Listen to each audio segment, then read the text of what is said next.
जय श्री कृष्णा। यह एक प्रेरणादायक कहानी है।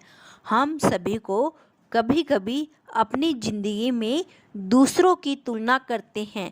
यह आपके दोस्तों, परिवार के सदस्य या अन्य लोगों के साथ हो सकता है।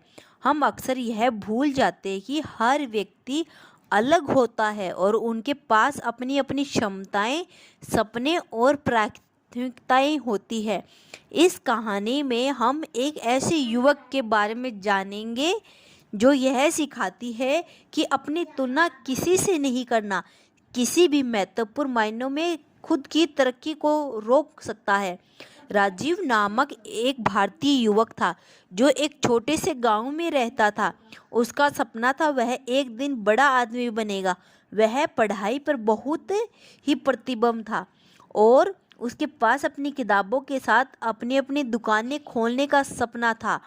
राजीव के पास एक बड़ा सपना होने के बावजूद बावजूद उसके पास काफ़ी समस्याएं भी थी। उसके पिता का दिल कमज़ोर था और उनकी देखभाल की आवश्यकता थी।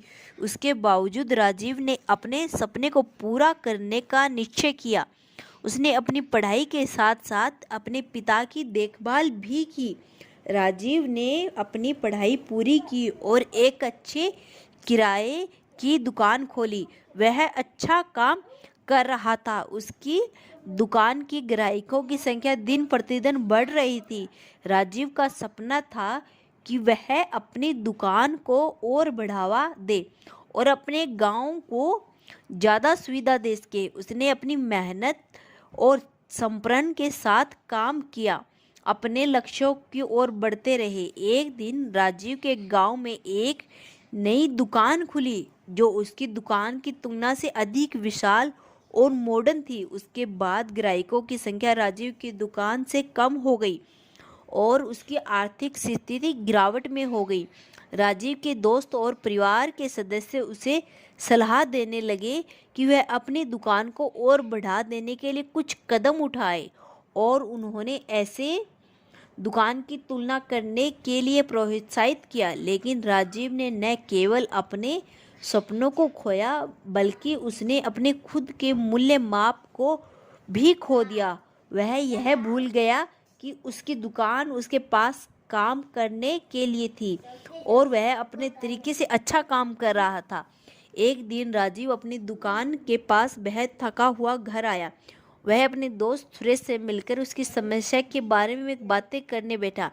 सुरेश ने उसे सुना और फिर उससे पूछा, राजीव, क्या तुम इस समस्या का समाधान ढूंढने के लिए तैयार हो? राजीव ने कहा, हाँ। सुरेश ने कहा, मैं तैयार हूँ। सुरेश ने कहा, तब ध्यान से सुनो। तुम्हें अपनी दुकान के बाहर अपनी खुद की नज़र से देखने की आवश्यकता है और तुम्हें यह याद दिलाने की आवश्यकता है कि तुम्हें अपनी तुलना किसी और से नहीं करनी चाहिए। राजीव ने सुरेश के शब्दों को समझा और उसके शब्दों को नज़र अपनी दुकान को देखने का प्रयास किया।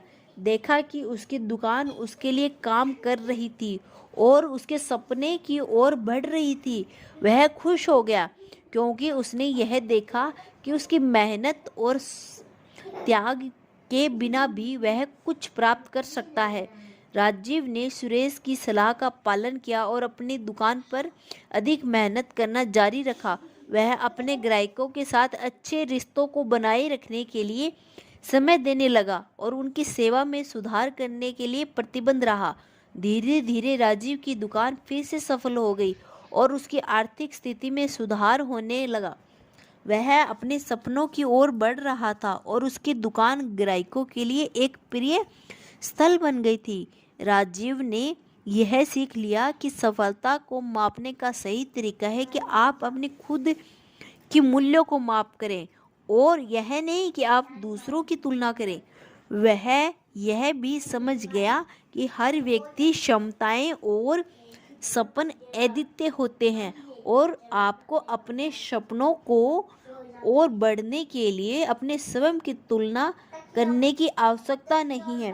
राजीव की यह कहानी हमें यह सिखाती है कि हमें खुद को मूल्य को समझना और स्वयं के सपनों की ओर बढ़ने के लिए खुद को प्राथमिक रूप से देखना चाहिए।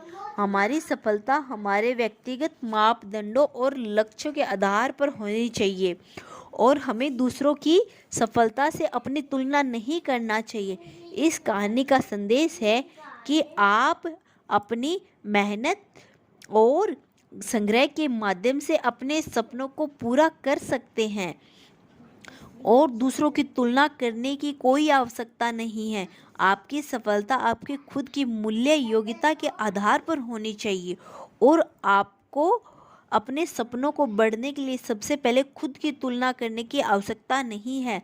जय श्री कृष्णा। अगर कहानी पसंद आई हो तो लाइक एंड सब्सक्राइब करना न भूलें।